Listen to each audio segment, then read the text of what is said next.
have Linda Santana Arroyo. Linda Santana Arroyo is a wife, mom, and caregiver to her youngest adult daughter. She's a retired elementary school teacher, certified life coach, and author of Rest Quest, Your Path to be Refreshed, Renewed, and Revitalized for Life. Linda is passionate about encouraging other caregivers overwhelmed with life's demands to start their quest for rest, a personalized path toward daily renewal. Her hope is for many to experience strength in all realms of their everyday life, physical, mental, emotional, social, and spiritual. Please join me in welcoming Linda. Thank you so much. It's an honor for me to be here this morning. Church Challenge, caring for the caregiver. And that's who I am. I have many roles, and one of the top ones is a caregiver. I just want to briefly share a little bit about myself. I'm a wife. I'm a mother to 2 adult daughters. I like to say I have 2 daughters. One that talks, the other does not. One that drives, the other rides. One that got married and is on her own, and the other one will depend on me or others for the rest of her life. I'm a caregiver, I'm a dog mom, and I'm an author. And you can see I have many roles, I have many responsibilities. And when I would go to church, I could find a church. As a woman of God, I would find a church. I could join a women's group. As a wife, I could join a couples group. I could go to churches if I wanted to go to a Spanish-speaking church. I could find my place in a Hispanic-speaking church. But the challenge had always been, and has been for the past 27 years, walking in a church as a caregiver. That has been my challenge that I want to share briefly with you. But Jesus had a solution. He said, "Come to me, all those who are heavy laden and burdened, and I will give you rest." All. And that all included me. That was the solution. But that's also where the challenge lies for the church. Come to me. And we understand that the church, yes, we're in a church, we're in a building, but we are the church. No matter where we're at, we constitute the church. The church is about people. The church is about individuals and relationships. So come to me, because Jesus said that we would do greater works than him, that we would be doing his work, correct? So come to me. And what would that me be? That me could have been Linda. That me could have been somebody that's sitting by me. Come to me, all those who are weary and burdened. And oh, I knew about weary and burden. I know all those words: depleted, drained, stressed, overwhelmed, overworked, overcommitted. And I needed a life overhaul.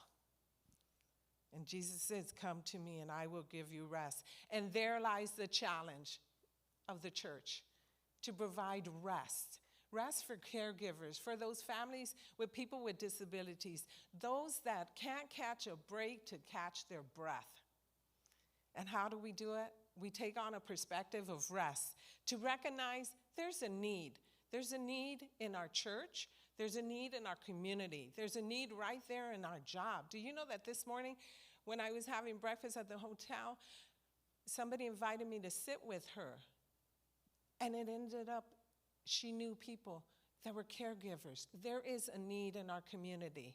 And we are the church. We work in the church, but we work out in the community too, because we branch out beyond the walls of our church.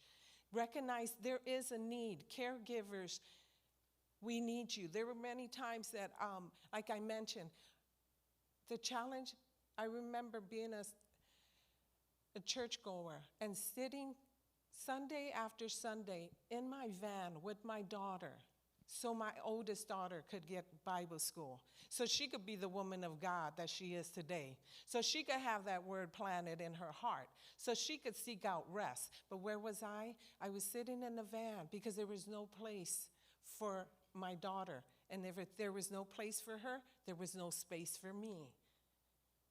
So I only wanted for the church to recognize there's a need. I recently spoke with 3 pastors, and I did my own informal survey, so to speak. And I asked them, what is your take? And one pastor said, you know what?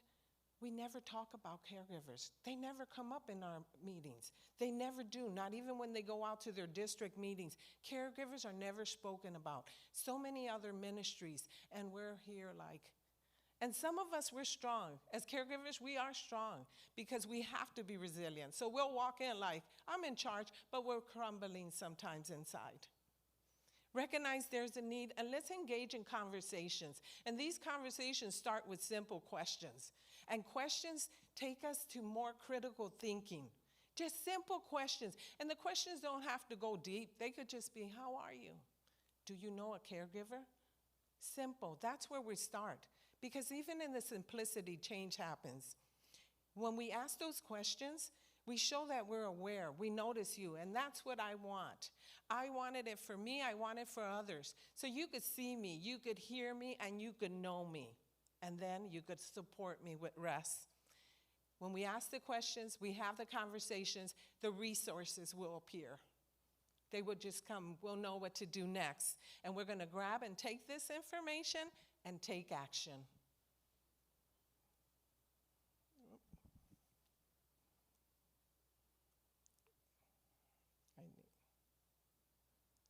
Physical rest. I was overwhelmed physically. I had to get up, dress myself, dress my daughter.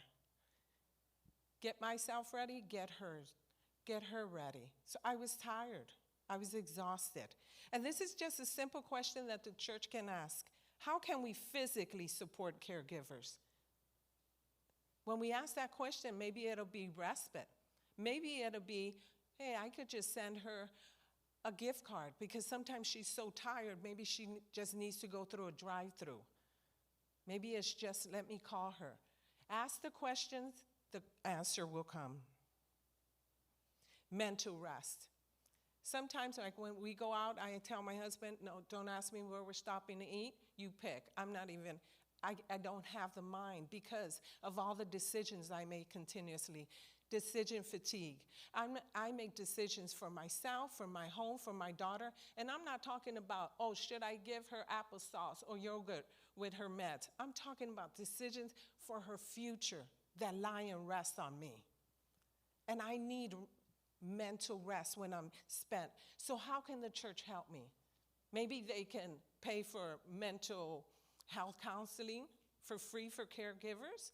Let's start talking in our conversations, in our church messages, and our sermons about mental health, about different resources. But let's ask the question, the answer will come. How can I mentally support a caregiver? I'm a caregiver, but I'm always thinking, how can I support another one?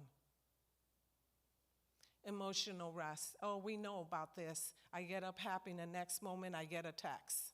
I got a text right there, and I refuse to open it from my daughter's day program because I don't know what happened or didn't happen.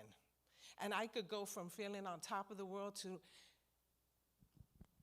feeling some anxiety, feeling like what's going to happen because it's not like I could control this all the time. So how can we emotionally support our caregivers? How can we show up for them? And just, like I said, let a sister have her moment. I just need to have a moment sometimes. How can I be supported emotionally when my emotions are just overtaking me? Not because of my emotions, because I have to deal with emotions of my daughter as well. Let's start asking those questions, and the answers will come. Social rest. As I mentioned before, I would walk into church and I could be accepted in many realms, but then I felt so alone, even at work, like they don't know my life when I go home. I'm here raising my hands and praising the Lord, but I'm going through something. I feel so alone in this path. I need somebody to come and be my breathe friend. I call them my breathe friends because they're the ones that let you just inhale strength and exhale stress. How can we provide that safety? When we provide social rest, we provide safety. And safety is so needed for caregivers. How can you support them? Could it be just with a buddy? It could be prayer. It could be a book club. There's so many ways, and that's what we have done. And, I wrote a book, and now what we do is we support caregivers by just saying, hey, you can't read the book, it's okay, I'll tell you what the book's all about. It's how can they not feel like, hey, I'm going through this alone. You don't see me, I'm going through some pain. And I've had friends that'll tell me, I don't know what you're going through, but I'm going to sit with you in your pain. I don't understand it, but I'm going to sit here. And next thing you know, we're laughing, and my mind is off, and I could appreciate the beauty in the path. And spiritual rest. This is the rest that Jesus gives us, but it's also the Spirit is who we are. It's our essence. We were created with passion and gifting and calling, and just because I was a caregiver, that didn't cancel out the gift and calling of God on my life. I had still more things to do, and that's what we're called to do. And just tell that caregiver, look, you could get up there and speak in Orlando. You could, do you understand what I'm trying to get at? That spiritual rest, how can we spiritually support caregivers in their walk with Christ, but in their true calling and purpose to impact for the kingdom? Let's support them on their quest for rest, on their path. Let's recognize there's a need.